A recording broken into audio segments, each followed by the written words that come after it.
বিধবার মুরগি।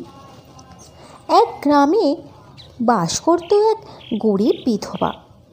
সে কয়েকটা মুরগি পুষত।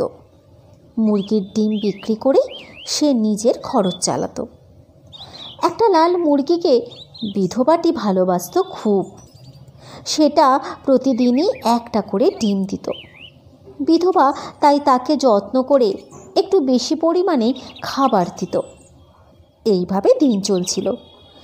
কিন্তু কি হলো, একদিন বিধবা মনে মনে ভাবল, আমি যদি ওই লাল মুরগিটাকে আর একটু বেশি করে খাবার দিই, তাহলে নিশ্চয়ই সে দিনে 2টো করে ডিম দেবে।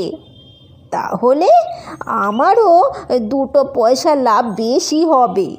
আমি তাই করি, ওকে একটু আরও ভালো করে খাবার খাওয়াই। এই ভেবে পরদিন থেকেই সে লাল মুরগিকে বেশি বেশি খাবার দিতে লাগলো। পরপর কয়েকদিন লাল মুরগি আগের মতোই প্রতিদিন একটা করে ডিম দিল।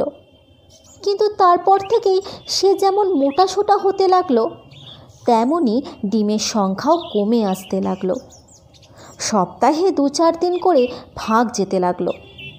এরপর সপ্তাহে 1টি করে ডিম হতে লাগলো। আরও কিছুদিন যেতে সে বেশি খাবার খেয়ে খেয়ে এমনই মোটাসোটা হয়ে উঠল যে ডিম দেওয়া একেবারেই বন্ধ হয়ে গেল। এই অবস্থায় বিধবার তো পড়ল কপালে হাত। তার রোজগার অনেক কমে গেল। মনের দুঃখে সে হায় হায় করতে লাগলো। এই গল্পটির নীতি কথা, যার যেটুকুনি প্রয়োজন তার বেশি দিলে ফল কিন্তু বিপরীত হতে পারে।